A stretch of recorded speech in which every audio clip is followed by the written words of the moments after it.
Hey YouTube, this is Praxis Prepper, and today I want to address why I have this growing pile of sticks in my yard. I'm going to be composting human shit. But before I turn you off, I wanted to talk with an expert on the topic, just to alleviate any concerns you might have. And the expert is myself, from the future. Just downloaded a new app where I can receive video emails from the future. I just received this morning. I've not watched it myself, so we'll watch it together. Okay, listen, one thing you need to know. Do not do it. Don't do it. It is the worst decision you've ever made in your entire life. I got sick for a month, and this worm the size of a weasel climbed out of my ass, and then it grew, and now it's the size of a bear. It's the size of a bear, and it's chasing me. Okay, not what I was expecting, but, you know, I'm sure it's going to be fine. I'm going to try it out anyway. Let's check it out.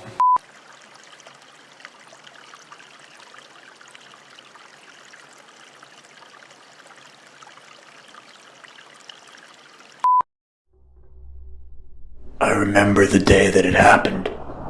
The lights in the sky, the sirens, the moment everything changed. One day you're at the top of the world getting a lap dance from a cartoon stripper. The next, you're eating ashes out of the rib cage of your best friend's burned out corpse. Just to stay alive. Every day now is a struggle. And it all changed in that one instant.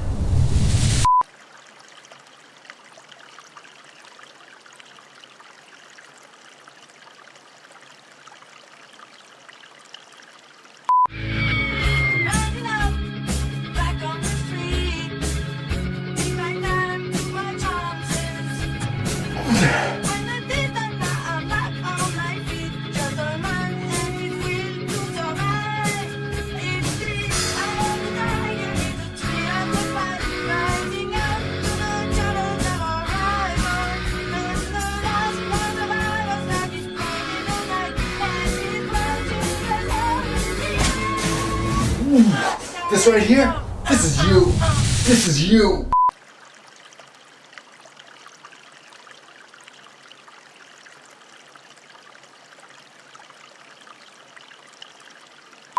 Hey YouTube, this is Praxis Prepper. If you're over 30, you may remember that back in the late 80s and early 90s, there was a movement, a fashion movement, among the rap and hip-hop community of wearing clocks around their necks. It was a wonderful fashion statement. I think we were all really surprised to see it go. When it first came out, nobody thought it was just going to be a flash in the pan. But it ended up being, and it's too bad that it was, because a clock around your neck isn't just a useful accoutrement if you're a rap or hip-hop artist. It's also a really useful prepping item. And to tell you why, I have a very special way to explain my thoughts on this. All right, yo.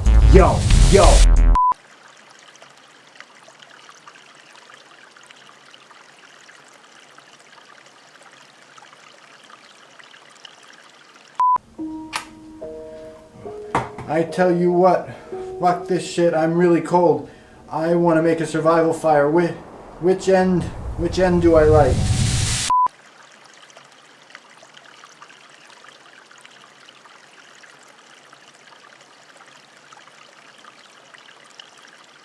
It's kind of creepy in a way because you're sexually messing with the flowers. Would it be more natural if I had porno music playing? Okay, I'm going to add porno music starting now. Alright, well, male parts go into the female parts and get the pollen all over it, and that should do it. I've done this with a couple of other ones, and yeah, it's a little creepy and everything, but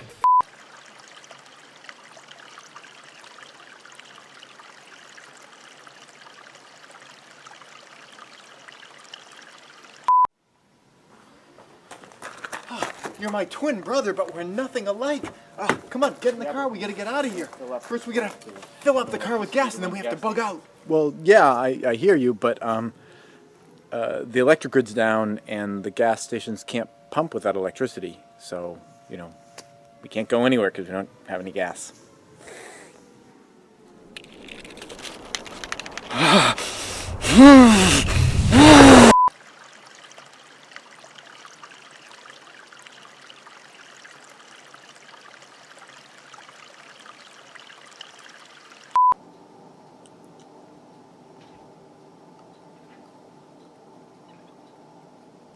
Hey, are you brushing your Huh? teeth? You gotta take care of those things. Yeah. I ran out of toothbrushes 2 months ago, so I've been using my finger. It seems to be working all right. Wait a second. Hold on. Ah! A tooth! I lost a tooth! Ah!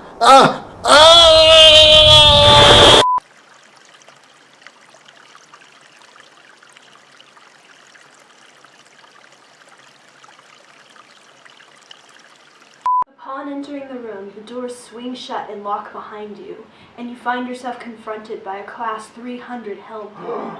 Okay. I'll use this magical jewel to double my hit points and increase my speed with this amulet. And I'll use the troll testicle to triple my charisma. Hold it. And I got this one. I'm gonna shoot it in the neck with my rifle.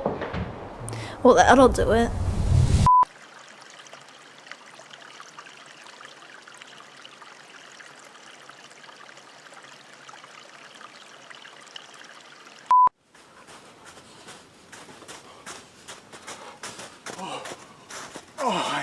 I am so cold. Yeah, well, you should have brought yourself some clothes. Don't worry. I bought a knife. A survival knife. I'm gonna start a fire. Okay. How are we gonna do that?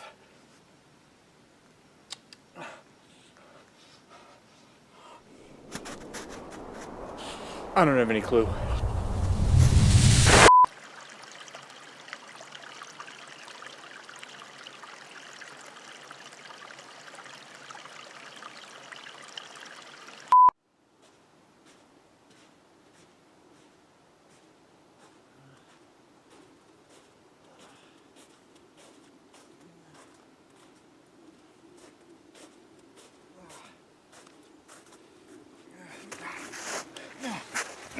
you know what? You know what?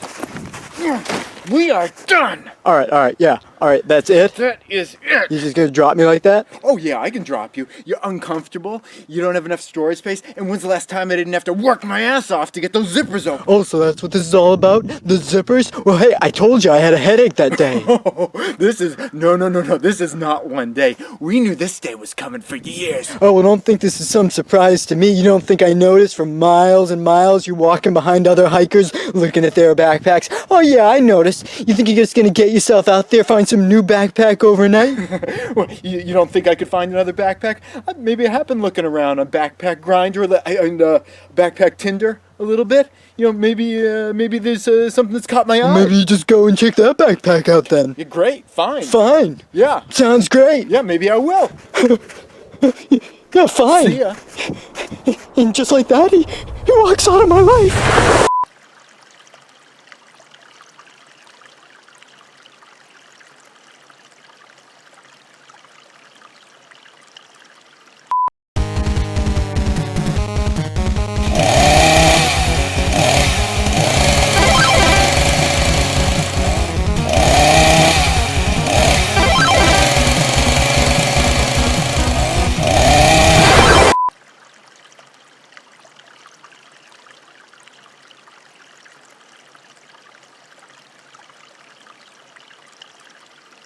All right. Look. Now, this right here, this is a bean. It's a soybean. All right?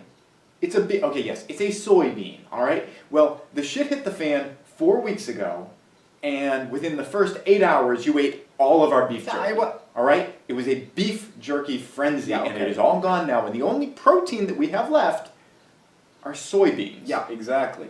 Now, you are hungry, you are starving for nutrition, you need amino acids and protein. Okay, yes. What are you so afraid of? It's a soybean. Dude, I don't want to grow breasts, all right? So you would rather starve to death. You would rather starve to death than eat a soybean. Yeah.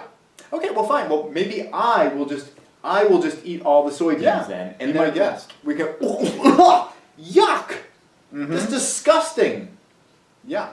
Why did we stash 80 kilos of these? They're on sale.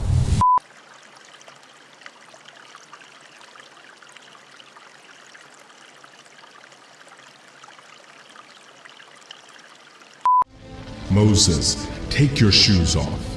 You are standing on holy ground. This is getting really intense. Fathers, Abraham, Ha! The God of Israel? Ha ha ha ha! Jehovah says, let my people go. Oh, no, he didn't. No, he didn't.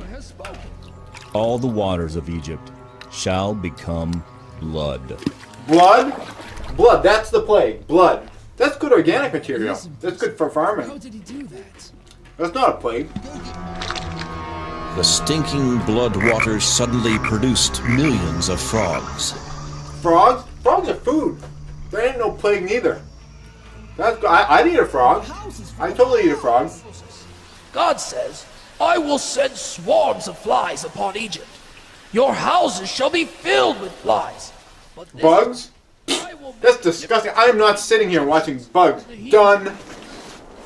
There shall be no flies among my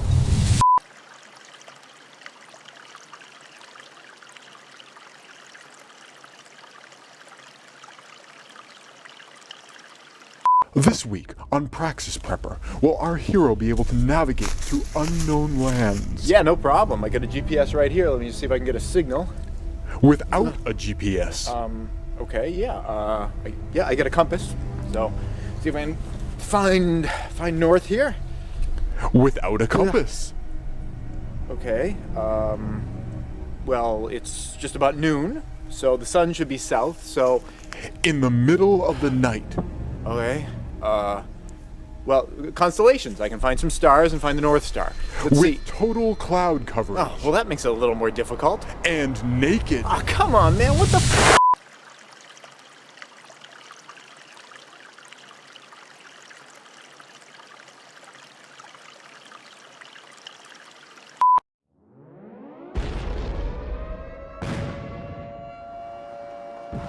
Oh, this looks good for dinner tonight. What if we have this tortellini with mushrooms? All we have is potatoes. Oh, okay. Let's see. Oh, well, this is good. How about a crunchy nut muesli? Potatoes. Oh, okay. That's it. That's all we have. Okay? Oh, crab brulee with a spicy minced duck sauce. Potatoes. We have nothing but potatoes. That's all we have to eat. What if we just eat raw potatoes? I'm so glad you're the one that's in charge of this.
Namaste, motherfuckers.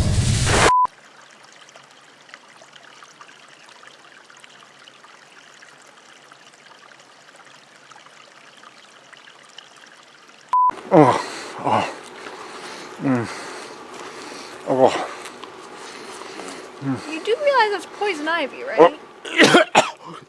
Oh no. Why are you stripping? Well, I used these to wipe my butt just before I was eating them. Those leaves in your hand? No, the ones I already ate. Why would you eat leaves you wiped your butt on? Well, I washed them off first, okay? All right?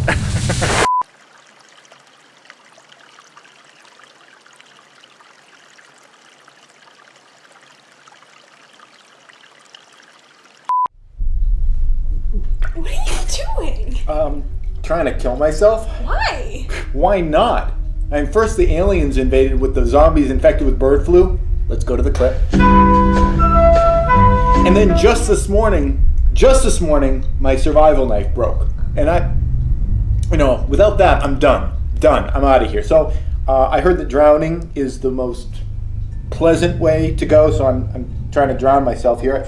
My body keeps pulling me out though, so I was thinking, what if, I'm going to try again, but if you could cut my head off with the pizza cutter, just if I seem like I'm not committing to it, that'd be awesome.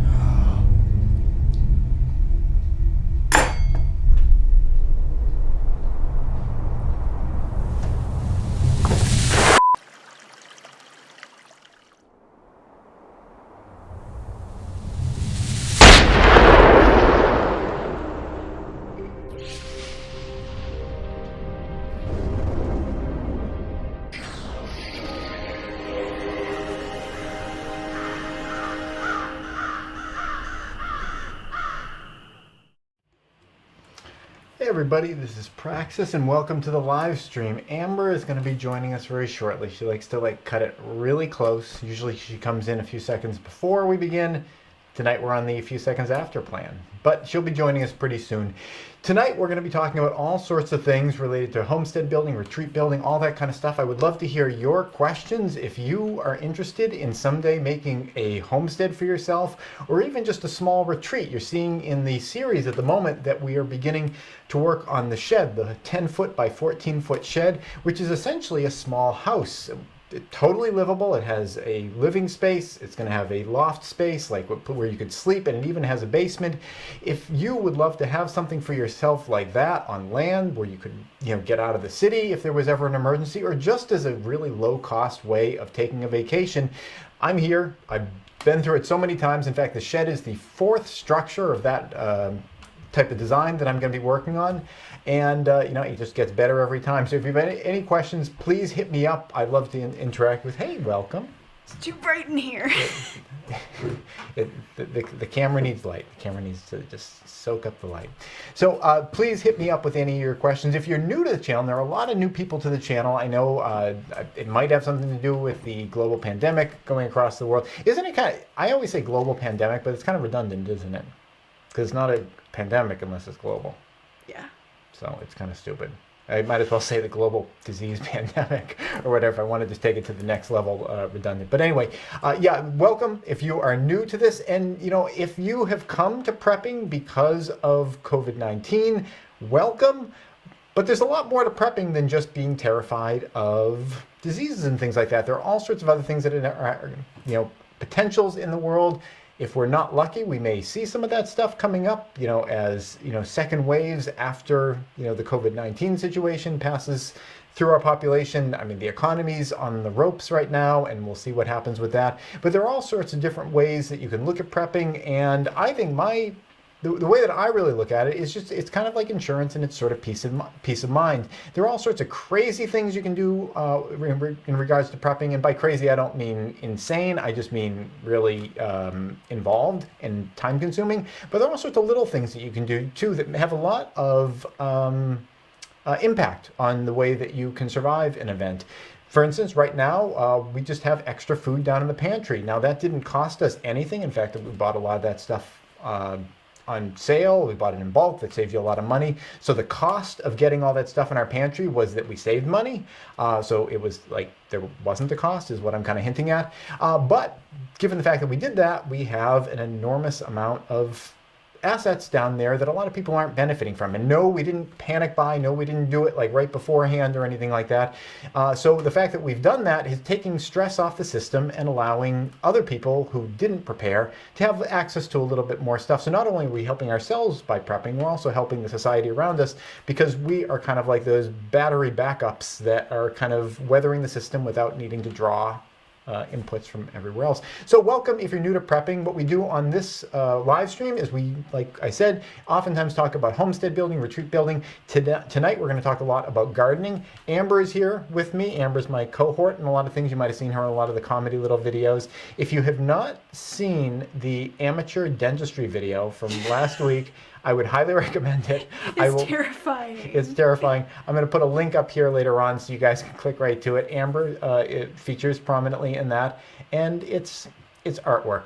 It's really art. I think that and my chainsaw video are my two top ones. Although the pizza cutter wanting to cut my head off video is one of my favorites as well. Actually, I like a lot of them. So yeah, we're going to talk about all that kind of stuff. Gardening, we're going to talk about. Amber is going to be checking out any questions. And please, you know, I'd like to start a new feature where we welcome people here. So like, I was kind of like throwing it over to you. So it's like you see people and then you're like, oh, hey, so-and-so's here. I'll illustrate right now. Oh, look, Matthew Ellis. Oh God, I'm gonna mess up everyone's name. I'm sorry. Matt E is here, and we have David. 12597. I'm like I was like gonna like try to like set the bar. I've set the bar really low, so you don't have to feel like you're gonna mess it up. Because look how terribly I'm doing. In my image is here. A very prolific commenter on the channel, always full of ideas. Happy Prepper, the youngest prepper that I know, very wise for his years. AV's here, and the other David is here also. So welcome all. Amber will be kind of continuing that, and she'll be fielding your questions. I do have a video of what's been going on at the site for this week. There's been a lot of stuff in the past 2 weeks. I want to share it with you. Not all of it's good. There's been some irritating stuff coming up. So why don't we go to the video first? And it's right there. And during the video, if you have any questions, start typing them in, and we'll be here. I have lots of books to get into, all sorts of paperwork and things like that. Should be very exciting, you know, if books and paperwork, you know, really turn you on. Hey, so we are just pulling off the road onto the driveway here, and I want to give you kind of a rundown of what's been going on. There's been actually a lot of activity over the past couple weeks, and I want to share that stuff with you. One thing I'm going to note right here, there's the electrical meter. I've been watching that electrical meter every day, and since I started looking at it, it's been just about a month and a half, and we have used about 9 kilowatt hours. That is compared to the something like 4,000 kilowatt hours that we had used allegedly for that month where we had like the $400 bill.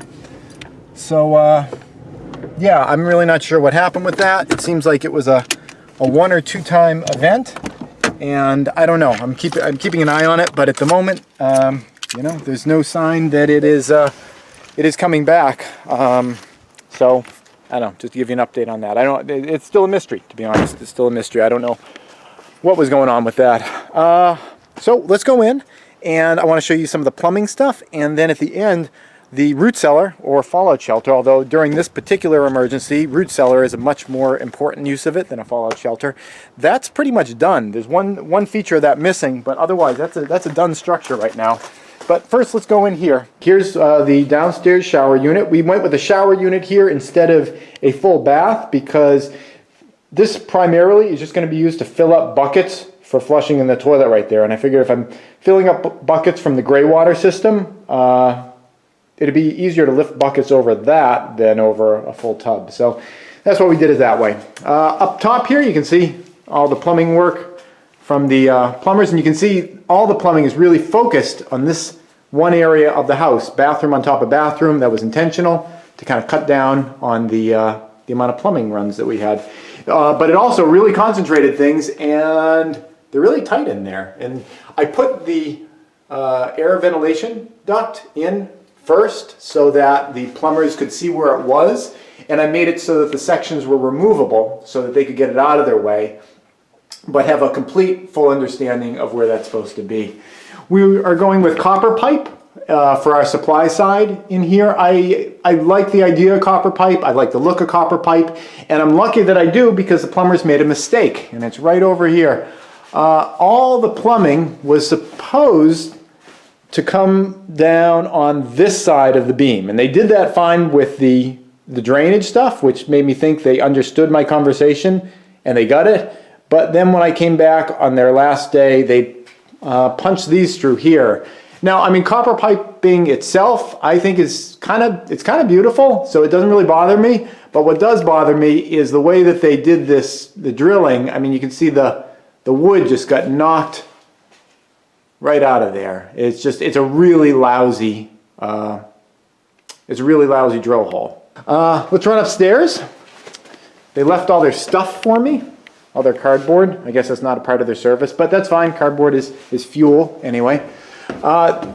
It was a little tricky getting the tub up here, and this is something I wanted to share with you guys. The tub unit, I kind of just took for granted that tub units would be manufactured in a way where they could go through normal sized doors and they could go up normal sized stairs with normal sized clearances. Well, according to the plumbers, they could not get it up these stairs. Now, I don't know whether that was true or not. I think you probably could have kind of tilted it and hooked it around the corner. According to them, though, they couldn't, and we ended up having to bring it up through these bays here. So it was lucky that we had them. Again, I don't know if it was definitely the case that they could not get it up the stairs, but we ended up going this way. So it's just something to think about. If you're building something, don't take for granted that they are going to be able to fit something like that. I mean, it totally makes sense to me. Like, why would you manufacture something that couldn't be put into a house that with normal sized doors? But I don't know, that's what they said anyway. I don't know if that's true or not. Okay, what we got here? Overall, I feel like the carpentry aspect of what they were doing, this thing here, the thing they put in here, it's obviously kind of like rotated down on the left and up on the right. You know, their carpentry work, it's all going to be hidden, but it's pretty ratty work. Like, look at that joint right there. It's they're not going to win any carpentry awards on any of this stuff. Overall, I feel like they did an okay job on most of it, but then, you know, there's just stuff like this where, you know, the pipe here is kind of like it's bent out and kind of going in at a kind of a forced angle up through there and stuff. So there was some stuff like that, and you know, it's just ratty work, you know. Overall, I feel like they got it, and they were courteous about certain things. Like, there were some pass-throughs down here, and they wanted to avoid putting in any. They wanted to not put this tub in because there is a pass-through down in the corner here, and they didn't want to screw things up for me. So they were trying to be conscientious, and they were doing their best. But it's just, you know, whenever anyone does something for you, they don't have your brain, they don't have your full plan in mind, and, you know, things invariably go wrong. I mean, I think I got off kind of easy. In fact, I think that their drainage work is really beautiful, which was kind of what made me really surprised that the copper work was so much worse when the copper went in. Because, I don't know, I just figured because they did such a good job on the first bit, you know, the second bit would be good too. Let's run out to what's going on outside, because I have not been working on the inside there because I wanted to avoid virus exposure. So I've been pretty much all out here. We're just gonna pop up. The weather's been okay enough, so I've been storing a lot of tools outside, but I got the table saw and things under there, and I've been working on this stuff. This is the shed, which is going to hold the solar panels up on the roof. This is a south side roof. I'm sorry, this is a south side wall that I've got verticals on. Today my plan is to get the north side, the corresponding 5 on the other side. Those are going to be a little bit taller than these. So there's about a 6-foot wall on this side and an 8-foot wall on the other side. So, I mean, this is pretty academic. It's just the same process that we used before, where you have the posts that kind of just join in with the floor joist right there. And this is going to have 2 side posts on either side there that are going to get sandwiched. There will be sandwiching in the center post. So this is going all right. I've got some lumber that's supposed to be delivered a little bit later for actually doing the majority of this structure. Just note this right here, we got a little hatch that goes down. There's a screw that I can use to grab it, but the hatch accesses what is essentially the basement of the shed. But what I really want to show you guys is the root cellar, because I've had so much time to work on things that aren't inside the house. I got this essentially done. Here we are. What you're seeing out here is a door, and it's just made out of some of the spare rough sawn boards that were used for holding down the siding on the the foam panels. All those little pieces of horizontal board across there. There was extra of it, and I used that. Over here, I bought this piece of iron handle for opening it up. This is the one thing I'm missing at the moment, is a latch for actually closing it, and a lock. I want to have a lock on here to keep human animals out. But overall, everything else is happening. Behind the door, we're going to be putting some foam in there for insulation, so that'll keep the inside environment cool when it's warm out here. Up on top here, there's some flashing. It was very important to do flashing because this rock couldn't extend as far out as, I really would have liked. It just, if it had gone out any further, it just would have been unstable and maybe fallen off the front of it. So I had to cover up this with flashing, and I think it came out pretty well. We ended up attaching all the boards with those nails you fire in with that nail gun. Not the nail gun, I'm sorry, the ram set with the gunpowder charges. So let's go in, and we've got the entire steps right here. Little 10-inch steps. They would not be safe for code in a house, but since this isn't no building permit needed for this, I could do whatever made sense, and it made sense for me to make a 10-inch step. Now underneath this platform, I have a secret storage compartment. Maybe not that secret, since you can see the boards, full board, partial board, full, and then there's another partial over there.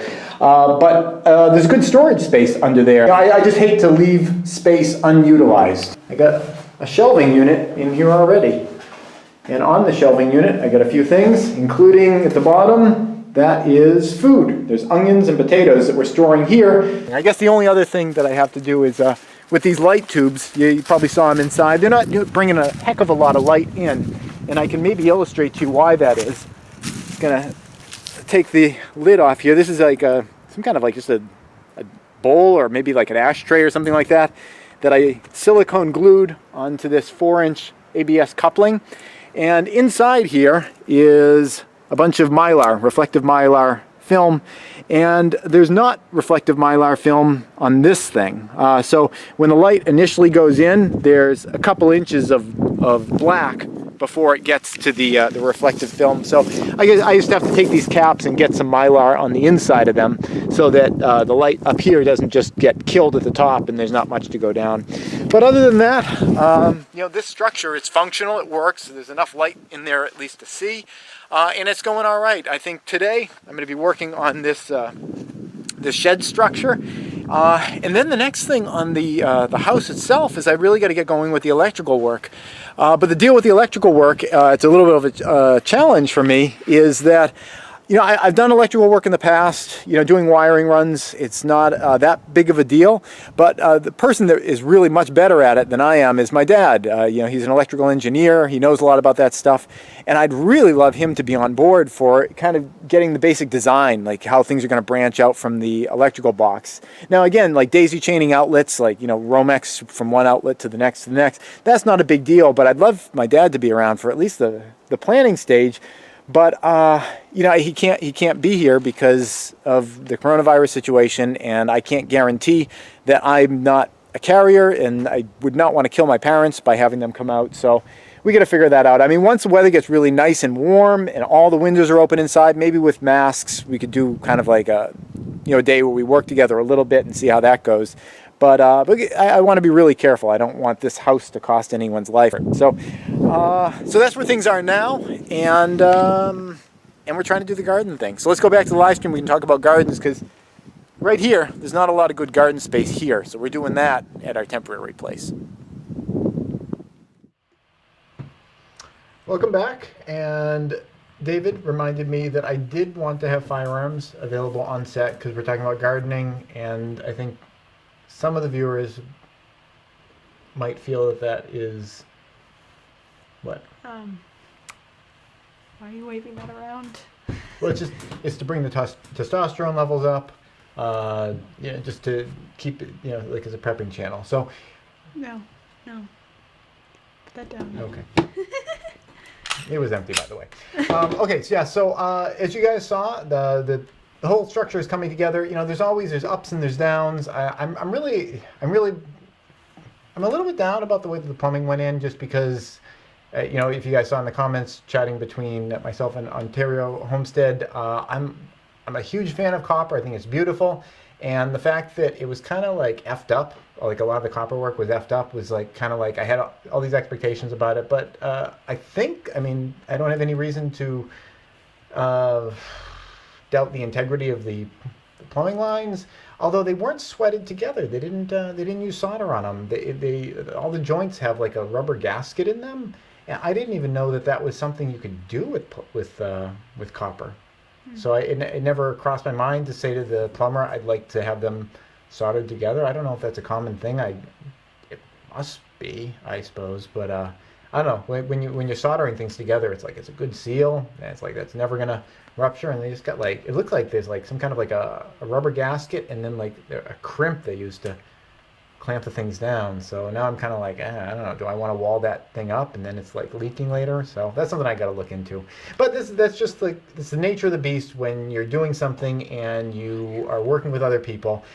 In my the area in which I'm building, I can't do my own plumbing work. It's considered that it would be dangerous or whatever for me to do the plumbing work. Maybe like the pipes would be too level, and maybe the joints would be too secure or whatever. But I wasn't able to do my own, so I had to hire someone to do it. So that's why I'm a little bit, aggravated about it, because I could have done nicer work than that.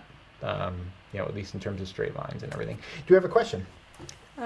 Somebody asked, is gardening too girlish? I hope not, because I'm doing a garden all by myself. I don't know if that's a joke or what. I think that's about as much as a joke as the fact that I brought the Glock into the scene. We just try to keep everything hardcore on here. Bread making. Gardening is manly. Yeast horticulture, gardening. It's like we just try to raise that testosterone level as much as we can. I mean, in fact, all the videos that I release, including this right now in real time, I'm down pitching my voice digitally. My voice is actually 3 octaves higher than you're hearing it. No, it's not. Well, you don't, but like the way it's going out to them, imagine that. That'd be pretty creepy. All right, do we have any questions here? Or I wanted to share a little bit about what we've been doing for gardening this year. I don't see any questions. Okay. All right, so please throw any questions out if you have any. And what I wanted to let you guys know about, and I think that Jason Stanley already knows this. Jason, I already sent you this list. I wanted to mention to you what we were growing this year. When it became apparent to me that grocery shopping was going to be kind of like a trip, and I mean that figuratively instead of literally, or actually both. But it was going to be maybe questionable about the food security and whether the supply lines for food, who knows where that's going to be kind of towards the end of the summer. Maybe it'll be great, maybe it'll be fine. But there's a little bit of question mark there. I definitely wanted to jump into a garden, even though we're at a really lousy situation right now for gardening. The soil here is junk, and it's crazy, and I really would like to be working on the homestead. But I bought a lot of seeds, and I want to share with you some of the things that I got, because I know a lot of people that are new to gardening, you're not sure exactly what to start off with. This is what I'm starting off with here in New England. Now, depending on what your area is, you might have completely different choices. In fact, I have a video coming up that is all about kind of my beginner kind of stuff about how to start a garden. I'll probably release that next Friday or so. I've been working on that this week. But I want to share with you guys a list of some of the stuff that we got, and I'll just run through. We got a couple different types of beans. These are like green beans or bush beans, and you can either grow those and eat them raw, or you can cook them, or you can let them dry. You can save the beans, and then you can use the beans for like chili or soups or anything like that. We got a couple different types of corn. Corn is something that if you're going to grow it, you need to grow a lot of it. You can't just grow like one corn plant. You need like a block of corn with a bunch of them, because the way that they pollinate is all the corn stalks are there and they're blowing in the wind, and the pollen from one corn stalk is getting like X-rated, comes over and it's pollinating the other corn stalks. So the corn plants that are on the exterior, like they don't like get to really participate in that orgy of corn in the middle. So you want to have like a big center so you can like expand that orgy out, and like there's the outliers on the outside. But if you just have one row of corn, it's like, it's not even a party as far as they're concerned. So if you're doing corn, you want to have like a big block of it, and you want it, I guess, ideally to have the least amount of surface area given the given volume of it, which would be a circle if you're going to do a circle. Let's see. We did a type of melon, like cantaloupe, muskmelon, that kind of thing. We're doing cucumbers, zucchini, a couple different types of pumpkins, and I'm focusing on the kinds of pumpkins that can be stored. Pumpkins are a great thing that you get that harvest at the end of the season, but also pumpkins are a really, really good storing vegetable in a root cellar, or just in your basement if your basement isn't too warm, or even outside to some degree. If you let pumpkins freeze out in the winter, the skin comes off them really easily. So if you're ever looking to get the skin off of a pumpkin easily, and also if you steam the pumpkin, you can kind of scoop the stuff out pretty easy. That's easy too. But if a pumpkin freezes, the skin comes off really easily. Do we get a question? And then I'll continue with our list. What's the question? We'll continue with the list in just a moment. In addition to gardening, are you considering raising meat for barter since you're a vegetarian? Well, I'm not the kind of vegetarian that would mind eating meat myself in an emergency situation. And that said, this doesn't go for Amber. Amber's completely vegetarian, not vegan, because I was going to say that's crazy, but I don't want to insult vegans. Okay, that's crazy, but I'm joking. It's like, yeah, vegans are totally fine. Not for me, not for Amber. But I'm the type of vegetarian that mostly eats plants and very rarely eats animals. Myself and River, we eat fish periodically. And actually, you guys have probably seen through the series, I was starting to get these like kind of injuries in my arm and my fingers and stuff like that. It's my feeling that even the type of vegetarian that I am, where I'm eating fish occasionally, and I eat a lot of beans and other sorts of amino acid sources, that seems fine unless you're habitually damaging yourself, injuring yourself, doing like a lot of hard work. I started having a little bit of turkey in my diet, and the injuries I was kind of feeling in my arms and my fingers and stuff, they pretty much immediately went away. So that could just be a huge coincidence, or it could be causal. I'm not sure, and I'm not willing to go back and forth and test it out. But that's the kind of vegetarian I am. I have seen there's been a turkey walking around our house lately, and I'm not at that level yet. But I've been like just thinking it's like money in the bank. It's also a living thing, and it's like you got to respect that as well. Yeah. But push comes to shove, if your life is at stake, I think I'm an omnivore, but I eat vegetarian when I can to save the cute little animals, and also vegetarian lifestyle is generally good for you, except possibly if you are massively injuring yourself and you need to just have your body kind of completely flooded with proteins and amino acids. So yeah, that's kind of my approach to it. I have butchered quite a few animals that have been road killed, and I'm a pretty good butcher for a vegetarian. Do we have another question? Are you considering growing mushrooms? Only wild. There are a couple wild mushroom sources that I know on the property where we're building the house, and one of them is turkey tail mushrooms, which I can identify pretty easily. By the way, I'm just going to preface this by saying you got to be really careful with mushrooms. I'm big into wild edible plants. In fact, my favorite garden varieties of plants are the ones I didn't even plant, the ones that are just naturally growing. I love wild edibles. In fact, when weeds get into my garden, I can almost never pick them because I'm like, well, that's edible, and I eat the weeds out of the garden. They're great because you don't have to work on them. They just grow on their own. Mushrooms are different. With plants, there's very few plants that will poison you or make you sick as compared to the ones that are going to be totally healthy for you. Mushrooms, it almost breaks into like 1/3 of mushrooms you can eat, 1/3 are going to kill you, and then the other third are going to make you trip your balls off. So you got like a 2/3 chance of having like a really, really bad time, or possibly a good time, I guess, but not the kind of time I'm looking for. So I'm really cautious with mushrooms, but I do know turkey tails, which are not really all that useful for edibility, but I recognize them. There's something you put into soups to give them like that umami kind of flavor thing in there. They look like little turkey fantails. Know your mushrooms before you pick anything, though. Don't just listen to what I'm saying. Look at books. Get multiple sources. It can be dangerous. But we also have either chicken of the woods or hen of the woods. I forget which one it's called. They're the orange ones that kind of grow out of old rotting trees. We've got some of those. So I'm not planting them, but I do know where there are some sources of those, and those are real decent food. You get some fresh ones of those, and those are pretty decent. Do we have another question? Not that I can see. Oh, with a shirt joke? Oh, we didn't mention the shirt yet, but this is the Super Chat shirt. If you're new to the channel, if you send us a Super Chat, you get written on the shirt by Amber, in Sharpie even. Okay, so let's chat about the rest of the stuff that we were growing this year. We stopped with pumpkins. I was singing the praise of pumpkin. Just a great vegetable. Even the ones that aren't specific ones that are good for long-term storage, they all are really good at long-term storage. So I love lots of different pumpkins. Sugar pumpkins, I've got a long pie pumpkin, all sorts of different pumpkins. Winter pumpkin, which are all good for storing, and that gives you, at least so you can get some vitamin C, vitamin A, whatever the hell other vitamins pumpkins have, and all that veg deep in the season. In an emergency situation, you have access to it.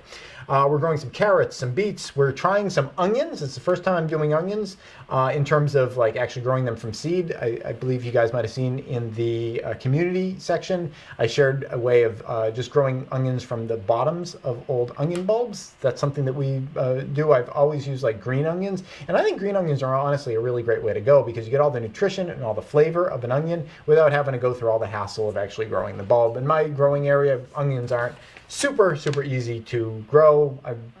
Other people may have different experiences, but my experience is it's been difficult for me. We've got spinach growing, we've got broccoli growing, cabbage, it's another thing that's really good late into the season.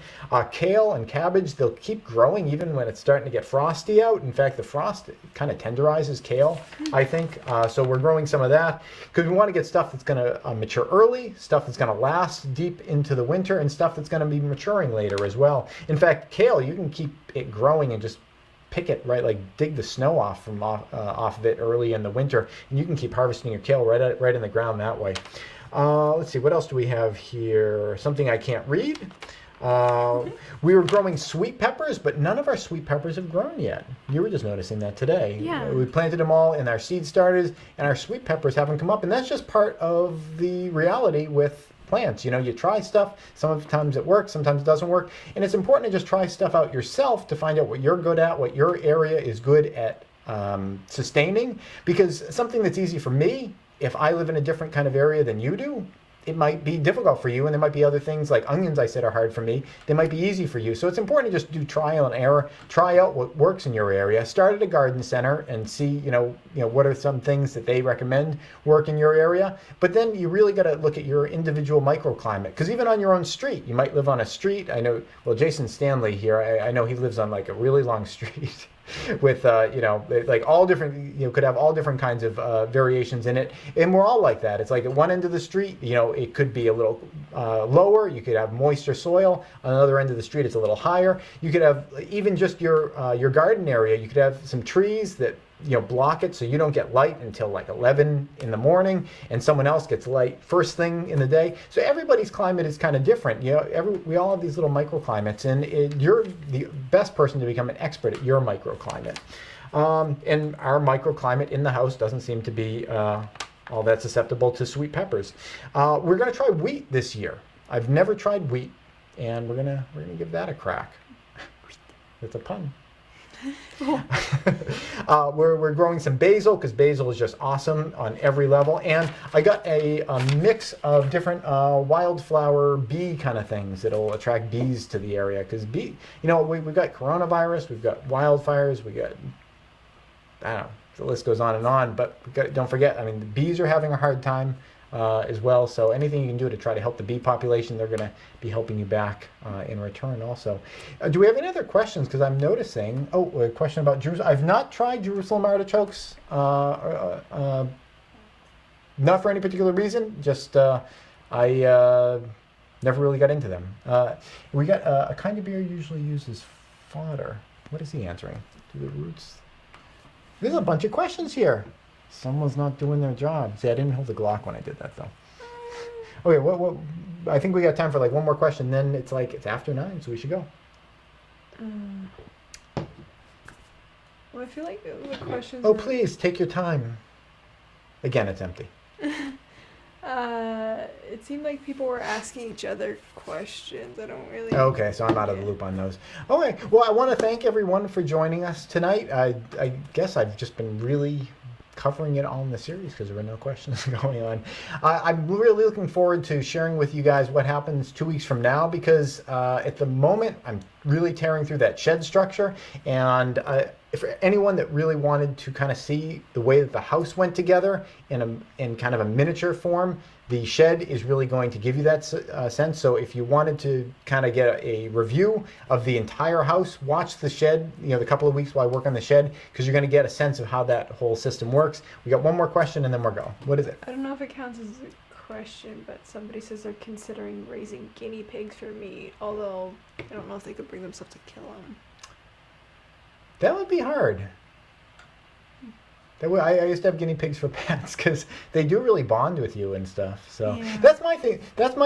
That was what sort of brought me to being a vegetarian. Well, actually, laziness initially brought me to being a vegetarian. I just with meat dishes, you got to be more careful when you're preparing. You got to wash the surfaces more, and when you create meat dishes, leftovers, you really got to be careful about refrigerating them. You can be a lot more cavalier with vegetarian stuff. So I just started just making more veg stuff because I didn't want to mess with all the hassle of meat. And then after a couple months, I'm like, geez, I'm a vegetarian. But it agreed with my kind of ethics, because the way I feel about it is, if I wouldn't want to kill something myself, I feel like that's my conscience telling me something. So I shouldn't pay someone else to do something that I'm not willing to do myself. If I'm willing to kill it myself, I mean, that's fine, I guess, or it's more fine, certainly.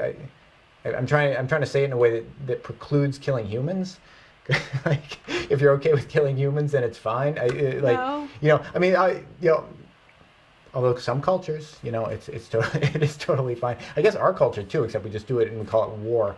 But yeah, I think our consciences are there for a reason, and paying other people to do things that we wouldn't do ourselves short circuits them. I think if a lot of people had to do their own killing, a lot more people would be vegetarians, to be honest, and they'd be healthier for it. Some meat I think is totally workable in a diet, but certainly I think, especially Americans, we just eat more than is healthy for us. So. But yeah, I get that. I get that feel because I actually stopped eating turkey. I came back to it when I was injured, but I stopped eating turkey when I didn't need it in an emergency situation, because my dog attacked a baby turkey. I was giving my dog a walk, and a baby turkey, a whole family of turkeys, ran out of the bushes. My dog lunged at one and bit its teeth into the baby turkey, and I yelled, "No!" And I picked up the baby turkey, and I was the last thing that it looked at. It just looked right into my eyes, looked at me, and it just closed its eye for the last time, and it died at that moment. And I just thought to myself, I would never choose to do that to you. It was a really sad moment. And that was that was when I stopped having turkeys outside of emergency situation. I think when a situation is an emergency situation, it's different. If it's kind of survival of parts of your body, I think it's a different calculation than if it's just about deliciousness. That's the way I look at it. Somebody asks, so you're fine with killing me because you've done it a number of times now in your videos? I think there's an unambiguous yes to that. And that's where we go out. Thanks for watching, guys. Which one are we going to go out on? No, I guess. Yeah, we'll do this one. Okay. This episode has been brought to you in part by Prescott Caliber Club and Jeske Defense Strategies. Prescott Caliber Club is a federally licensed firearm manufacturer and retail store specializing in firearms, survival gear, and producing great online content. If you want to thank them for supporting this channel, go check them out at PrescottCalClub.com. Please subscribe and tune in every Friday at 4:30 New York time for a new video. And if you'd like to support this channel, you can do so both through Patreon or PayPal.